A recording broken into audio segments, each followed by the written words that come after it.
प्यारे बच्चों, छठवीं कक्षा के गणित के दूसरे चैप्टर पूर्णांक के तीसरे लेक्चर में आपका स्वागत है।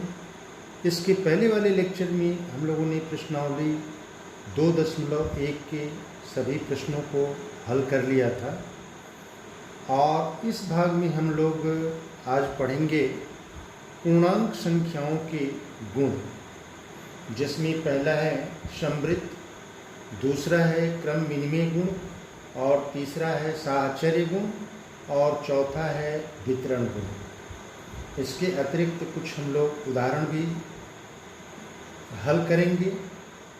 तो यहाँ पे ये जो पूर्णांक संख्याओं के गुण आप देख रहे हैं, आपको बिल्कुल नया लग रहा होगा, लेकिन वास्तविकता ये है कि आप कक्षा 5 में इन सभी गुणों का अध्ययन कर लिया है, लेकिन वहाँ पे इसका नाम आपको नहीं बताया गया है। यहाँ पे उसका नाम बताया जाएगा, फिर उस प्रॉपर्टी को बताई जाएगी। तो चलिए देखते हैं। पहला जो गुण है वो है समृद्ध। समृद्ध का अर्थ होता है बंद, यानी कि इसकी अंग्रेजी होती है क्लोज। अगर हम यहाँ पे ध्यान दें, अगर एक ये डिब्बा लें और इस डिब्बे में पूर्ण संख्याओं को रख दें, यानी कि 0, 1, 2, 3, 4, 5, 6, 7, डैश डैश डैश। ये पूर्ण संख्या के लिए आप ये जानते हैं कि सबसे छोटी संख्या 0 होती है, लेकिन इसकी कोई भी बड़ी संख्या नहीं होती है। अब अगर इस डिब्बे में से कोई भी दो संख्या हम निकालें, मान लेते हैं कि 2 और 3 निकालें और 2 और 3 को जोड़ेंगे तो क्या मिलेगा? 5 मिलेगा। तो 2 आपका पूर्ण संख्या है, 3 पूर्ण संख्या है और इसका जोड़ भी क्या आ रहा है? 5, यह भी पूर्ण संख्या आ रहा है। यानी कि इस डिब्बे में से जब हम निकाल रहे हैं कोई दो संख्या और उन दोनों संख्याओं को जोड़ रहे हैं, तो जो संख्या में मिल रही है वो इस डिब्बे में ही मिल रही है। ठीक है ना? इसका मतलब कि वो संख्या डिब्बे में मिलने का मतलब क्या हुआ कि क्लोज्ड है, उस डिब्बे में ही है। तो अब हम ये कहते हैं कि पूर्ण संख्याएं योग के अंतर्गत समृद्ध हैं। कोई भी अगर दो संख्या और अगर लें, हम सपोज कर लें 10 और 15, तो 10 और 15 कितना हो जाएगा? 25, और 25 भी आपको इसमें कहीं ना कहीं मिलेगा। यहाँ पे देखिए ये 7 है, 8, 9, 10, फिर आगे आप बढ़ेंगे तो कहीं ना कहीं 25 आएगी। इसका मतलब कि दो पूर्ण संख्याओं को जोड़ने पर जोड़ भी हमको क्या मिल रहा है? पूर्ण संख्या मिल रहा है। तब हम ये कहेंगे कि पूर्ण संख्याएं योग के अंतर्गत समृद्ध हैं या क्लोज्ड हैं। दूसरा है कि पूर्ण संख्याएं गुणन के अंतर्गत। आप ये जानते होंगे कि गणित में ये 4 ऑपरेशन होते हैं, एक प्लस, फिर माइनस, फिर गुणा और फिर भाग। और इसी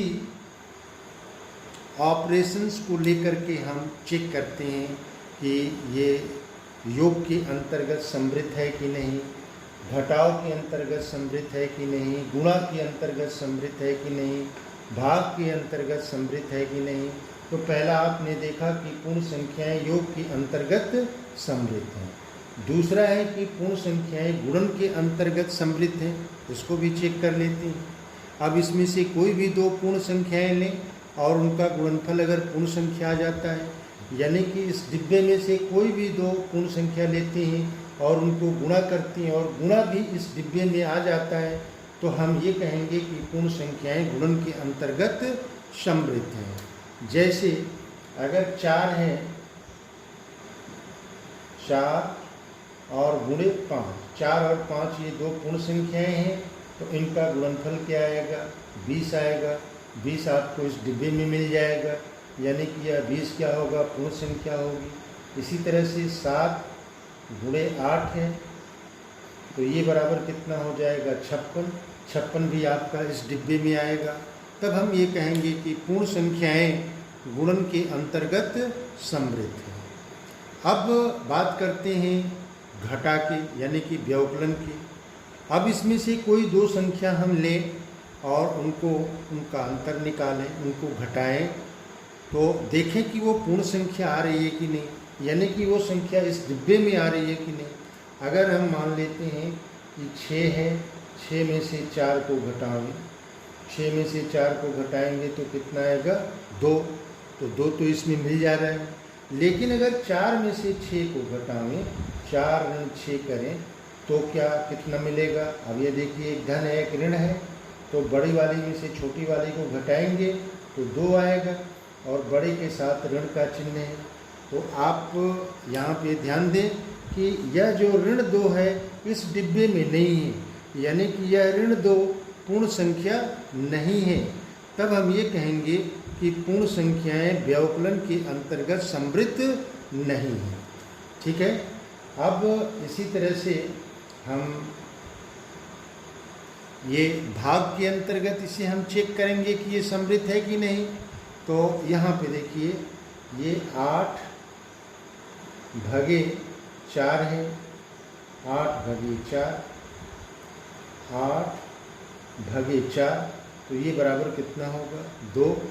लेकिन अगर 4 भागे 8 हम करें तो 4 भागे 8 का मतलब 4 बटे 8, 4 एकम 4, 4 दूनी 8, यानी कि 1/2। तो पहली वाली स्थिति में 8 में 4 से भाग दे रहे हैं तो 2 आ रहा है, तो 2 तो इसमें है, लेकिन 4 भागे 8 कर रहे हैं तो इसमें 1/2 नहीं है। तब हम ये कहेंगे कि पूर्ण संख्याएं भाग के अंतर्गत समृद्ध नहीं है। तो आपने देखा कि क्लोज प्रॉपर्टी यानी कि समृद्ध में धन और गुणन के अंतर्गत पूर्ण संख्याएं समृद्ध हैं, लेकिन घटा और भाग के अंतर्गत समृद्ध नहीं है। अगला टॉपिक है कि किसी संख्या का शून्य से भाग। आप ये जानते हैं कि अगर एक संख्या से भाग हम दें तो भाग देने का मतलब क्या होता है कि उस संख्या को बार बार घटाना। जैसे ये 8 भागे 2 है, तो आप छोटी कक्षाओं में ये पढ़े हैं कि 8 में अगर 2 से भाग दें तो 2 चौको 8, यहाँ पे 0 आ गया। तो इसका मतलब ये है कि इस 8 में से 2 को हम 4 बार घटाते हैं तब हम 0 पर पहुंचते हैं। यहाँ पे इसे आप देख सकते हैं, ये 8 है, 8 में से आप 2 घटाएंगे तो कितना आएगा, 4, ये 1 बार हुआ। फिर इसमें से 2 घटाएं तो यहाँ पे 2 आएगा, ये 2 बार हुआ। नहीं, यहाँ पे 6 होगा ना, 8 में से 2 गया 6, 6 में से 2 घटेगा कितना होगा, 4। फिर 4 में से 2 घटेगा कितना होगा, 2, ये 3 बार हुआ। और फिर 2 में से 2 घटेगा कितना आएगा, 0।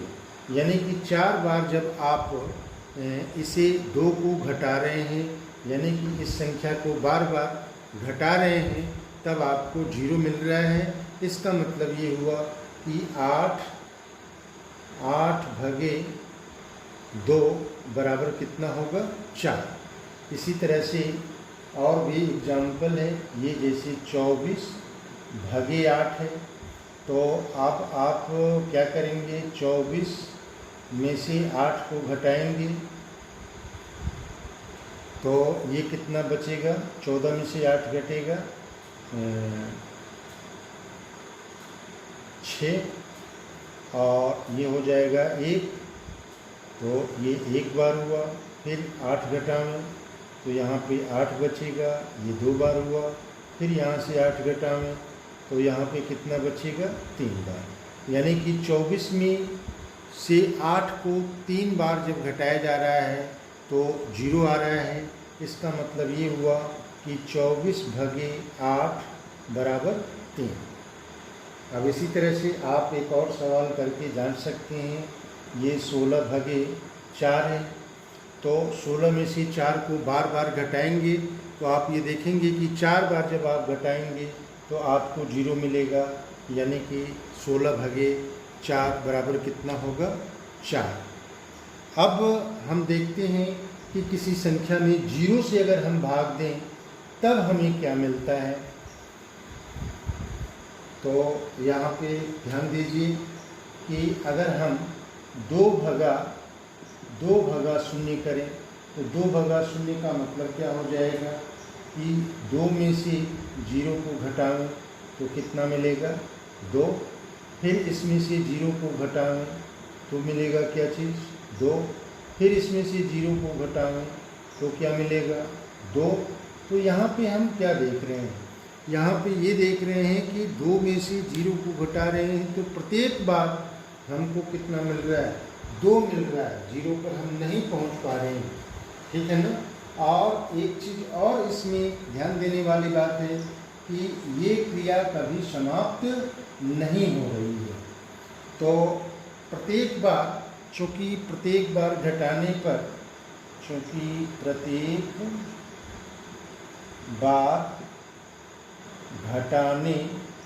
पर, हमें 2 पुनः प्राप्त होता है। हमें 2 पुनः प्राप्त होता है और यह प्रक्रिया कभी समाप्त नहीं हो रही है, और यह प्रक्रिया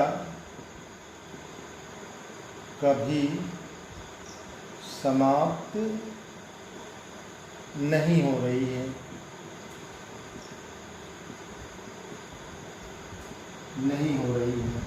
तब हम कहते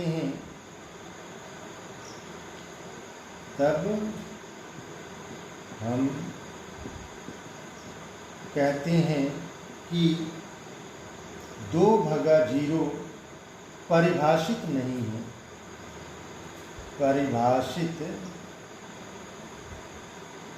परिभाषित नहीं है, ठीक है। इसी तरह से और भी आप एग्जाम्पल ले सकते हैं, जैसे 7 भगा 0 है, या 5 भगा 0 है, या 16 भगा 0 है। तो आप ये देखेंगे कि प्रत्येक स्थिति में आप जब 0 घटाएंगे तो हमेशा आपको 7 मिलेगा, यहाँ पे 0 घटाएंगे तो हमेशा 5 मिलेगा, यहाँ 0 घटाएंगे तो हमेशा 16 मिलेगा। यानी कि इस तरह की जो संख्याएं हमें प्राप्त होती हैं, हम उसको ये कहते हैं कि ये परिभाषित नहीं है, ठीक है ना। तो कंक्लूजन में क्या हुआ कि पूर्ण संख्याओं का शून्य से विभाजन परिभाषित नहीं है। पूर्ण संख्याओं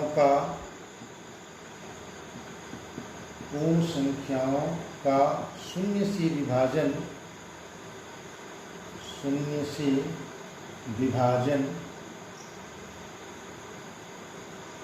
परिभाषित नहीं है, ठीक है।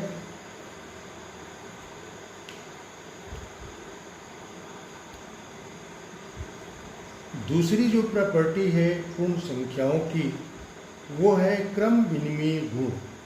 क्रम का मतलब एक के बाद जस्ट दूसरा, जैसे 4 है तो 4 के बाद फिर 5, 5 के बाद 6, तो ये क्रम हुआ। और विनिमय का मतलब क्या हुआ कि उनके स्थान को बदल देना। जैसे अब अगर हम एग्जाम्पल लें 2 धन 3, तो 2 धन 3 को जोड़ेंगे तो कितना आएगा? 5। इसको हम संख्या रेखा पर भी देख सकते हैं कि यहाँ पे 2 में 3 को जोड़ना है, तो यहाँ से 2 से हम 3 कदम आगे चलेंगे, 1 2 3, यानी कि हम पहुँचेंगे सीधे 5 पे। तो ये हो गया आपका 2 धन 3। अब अगर 3 से हमको 5 पर पहुँचना है, तो यहाँ देखिए ये 3 से 5 पर पहुंचने के लिए 3 के बाद कितने कदम हमको आगे बढ़ाने पड़े? 2 कदम। तो यहाँ पे हम देख रहे हैं कि 2 से चल रहे हैं तब भी 5 पर पहुँचे, यानी कि 2 धन 3 बराबर कितना हुआ? 5। और 3 से 5 पर चले तब भी 3 धन 2 बराबर कितना हुआ? 5। यानी कि इनके क्रम को बदल दिया गया तो भी उसकी जोड़ में कोई अंतर नहीं आया, यानी कि 2 धन 3 बराबर 3 धन 2 बराबर 5। तब हम ये कहते हैं कि पूर्ण संख्याएं योग के लिए क्रम भिन्न हैं। अतः पूर्ण संख्याएं, पहला है कि पूर्ण संख्याएं योग के लिए क्रम भिन्न हैं। क्रम भिन्न हैं, ठीक है। और दूसरा है, अगर गुणन के लिए हम लें तो यहाँ पे देखिए, अगर 2 गुणे 3 करें तो ये बराबर कितना मिलेगा? 6। फिर इसके क्रम को बदलें तो 3 गुणे 2 करें तो 3 दूनी 6, यानी कि दोनों स्थिति में ये 2 गुणे 3 बराबर 3 गुणे 2, यानी कि इनके क्रम को बदल करके हम गुणा कर रहे हैं तो इसके गुणनफल में कोई अंतर नहीं आ रहा है। तब हम ये कहेंगे कि पूर्ण संख्याएं गुणा के लिए क्रम भिन्न हैं। पूर्ण संख्याएं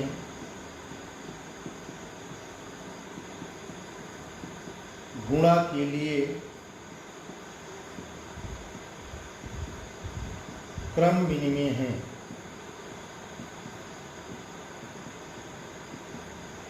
क्रम भिन्न हैं। तीसरा, अब हमने 2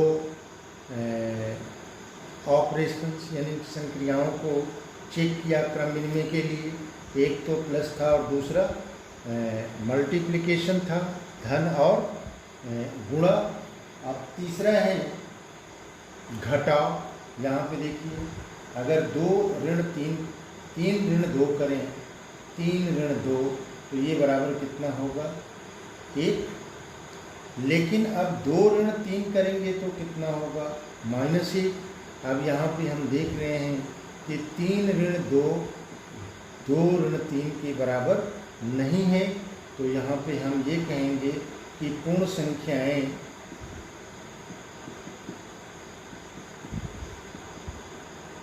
घटाव के लिए क्रम भिन्न में नहीं है।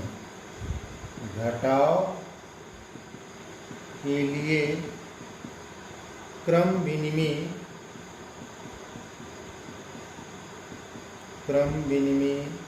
नहीं है, ठीक है। और चौथा जो ऑपरेशन है वो है भाग।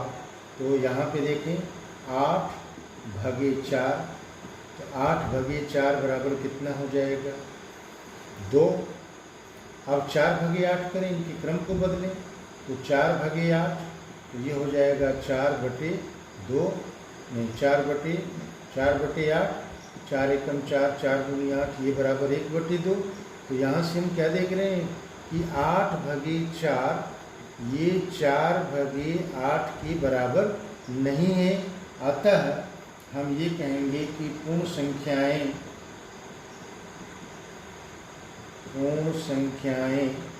भाग के लिए क्रम भिन्न में नहीं है। भाग के लिए क्रम भिन्न में नहीं है,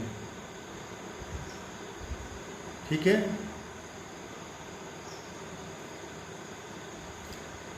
पूर्ण संख्याओं की तीसरी प्रॉपर्टी है साहचर्य गुण।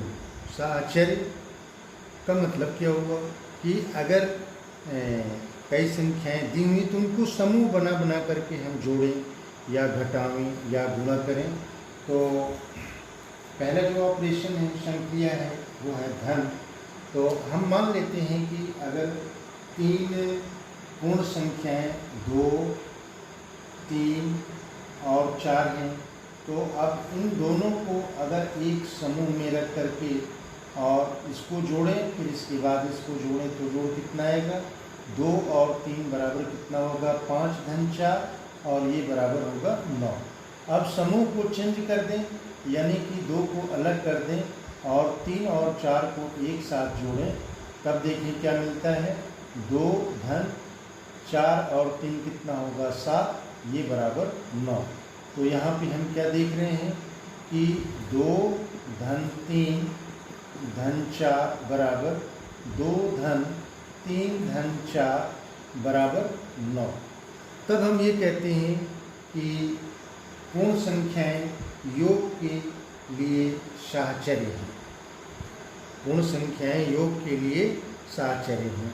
अब इसी तरह से अगर हम गुणा के लिए देखें तो 2 गुणे 3 गुणे 4 है।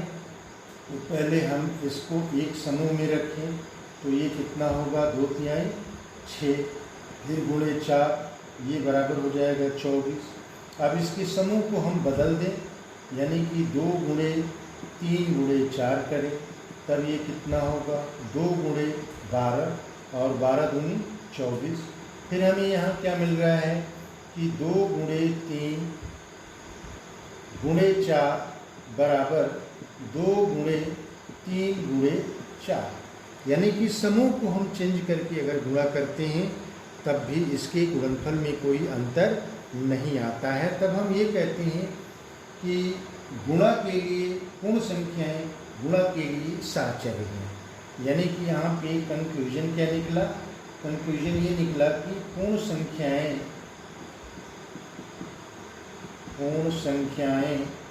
योग और गुणन के लिए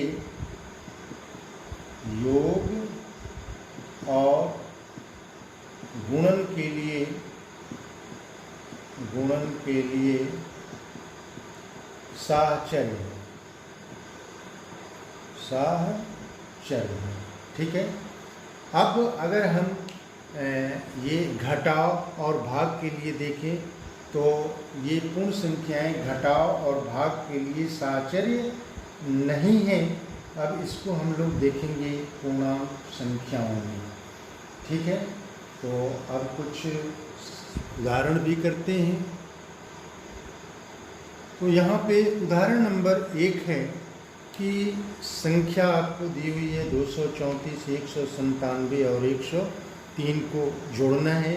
तो वैसे आप पिछली कक्षाओं में ये इसको सामान्य तरीके से जैसे 234 में फिर 197 फिर 103 ऐसे जोड़ना आपने सीखा था। लेकिन यहाँ पे पूर्ण संख्याओं के गुणधर्म को लगा करके अगर हम जोड़ेंगे तो काफ़ी इजी वे में आसानी से ये जुट जाएगा। अब यहाँ देखिए, अगर इन दोनों संख्याओं को एक समूह बना लें और जोड़ें तो देखिए कितना आसान तरीके से ये जोड़ हो जाएगा। इसको 197 धन 103। अब ये देखिए इसको जोड़ेंगे तो 7 और 3 कितना आएगा 10, फिर 9 और 1 कितना होगा 10, 1 1 2 और 1 कितना होगा 3 और ये हो गया 234।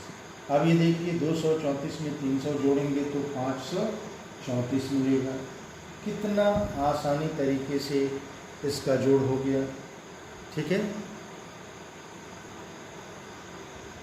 उदाहरण नंबर 2 ये है कि 14 धन 17 धन 6 को 2 विधियों से ज्ञात कीजिए। अब यहाँ देखिए 14 धन 17 धन 6, इसको तो हम ऐसे भी जोड़ सकते हैं, लेकिन यहाँ पे देखिए अगर 17 और 6 के स्थान को बदल दें तो बदलने का मतलब क्या हुआ, कौन सा नियम, क्रम विनिमय नियम।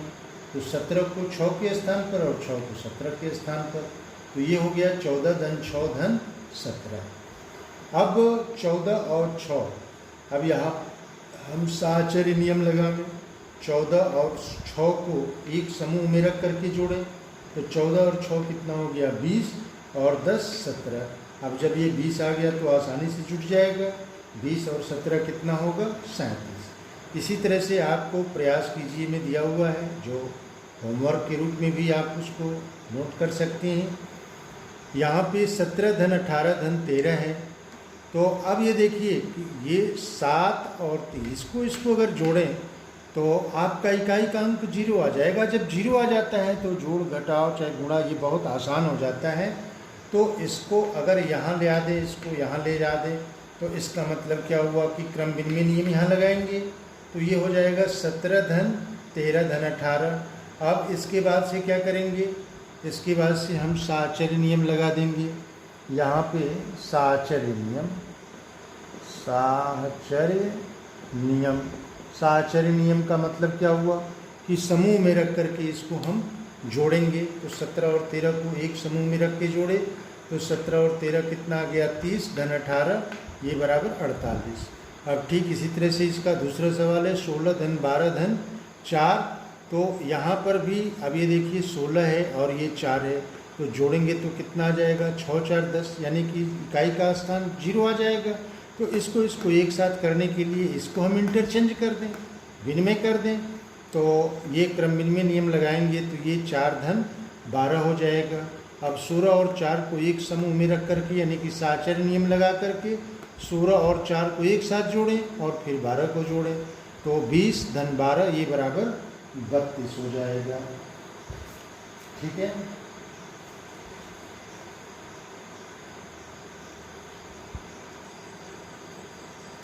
उदाहरण नंबर 3 है कि 12 गुणे 35 आपको 12 गुणे 35 का मान ज्ञात करना है। तो यहाँ पे देखिए प्रॉपर्टी को लगाने के लिए 12 को हम 6 गुणे 2 गुणे 35 लिख सकते हैं। 12 को 6 गुणे 12। अब इसके बाद से हम साहचर्य नियम लगा दें, यानी कि 6 गुणे ये 2 गुणे 35, यहाँ पे साहचर्य नियम से अब ये 35 गुणे कितना हो जाएगा, 70। अब इसका गुणा करना आसान हो गया, 0 7 6 42, ये आपका आंसर हो जाएगा। अब उदाहरण नंबर 4 में देखिए कि 8 गुणे 1769 गुणे 125। अब इसमें किसको एक साथ हम गुणा करें, यहाँ पे देखिए इकाई का ये 5 में 9 का गुणा करेंगे, 5 9 45 होगा। इकाई का स्थान 0 नहीं आ रहा है, लेकिन 5 का 8 में अगर गुणा करेंगे तो 5 8 क्या होगा, 40। इकाई का स्थान 0 आ जा रहा है, तो हमको इसको एक साथ लेना है। तो यहाँ पे इसको ऐसे हम लिखेंगे 8 गुणे, अब यहाँ पहले हम क्रम विनिमय नियम लगाएंगे तो गुणा का क्रम विनिमय नियम ये हो जाएगा 125 गुणे 1769। तो यहाँ पे ये क्रम विनिमय नियम लगेगा, गुणा का क्रम विनिमय नियम। ठीक है। अब इसके बाद से 8 गुणे 125, अब समूह बना करके हम इसको करें 1769, तो इसको गुणा करेंगे तो 8 25 40, 8 दूनी 16, 16 और 4 20, 2 8 एकम 8 और 2 10। अब देखिए कितना आसान हो गया। अब ये 1000 में इसका गुणा करना है तो 3 0 आप लिख दीजिए और फिर 1769, ये आपका आंसर आ गया। इसी तरह से प्रयास कीजिए में 2 आपको सवाल दिया हुआ है, जिसमें से पहला है कि 25, इसका हल हो जाएगा 25 गुणे 8358 गुणे 4। तो यहाँ भी देखिए 25 चौको 100, तो ये हो जाएगा 25 गुणे 4 गुणे 8358। यहाँ पे कौन सा नियम लगा, क्रम विनिमय नियम लगा, विनिमय नियम। ठीक है। अब फिर यहाँ पे 25 गुणे 4 और गुणे 8358, यहाँ पे आपका साहचर्य नियम लग गया, साहचर्य नियम। ठीक है। ये 25 चौको 100 गुणे 8358। अब ये 2 जीरो आप किनारे लिख दीजिए और इसका 1 में गुणा करेंगे तो 8358, ये आंसर हो जाएगा। अब यहाँ पे देखिए ये नियम को लगाने के बाद ये गुणा कितना आसान हो जा रहा है। इसी तरह से इसको भी हम कर लेंगे तो ये बराबर हो जाएगा 625। अब यहाँ देखिए 8 × 5 = 40, यानी कि इसको एक साथ रखना है। तो यहाँ पे ये कब आएगा, जब यहाँ क्रमभिन्न में नियम लगाएंगे। तो ये हो जाएगा 8 गुणे 3759। अब समूह बना लीजिए तो 625 गुणे 8 और फिर गुणे 3759। अब 625 का 8 में गुणा करिए, 8 × 5 = 40, 8 दूनी 16 और 4 20 और 8 छके 48, 48 और 2 50 गुणे 3759।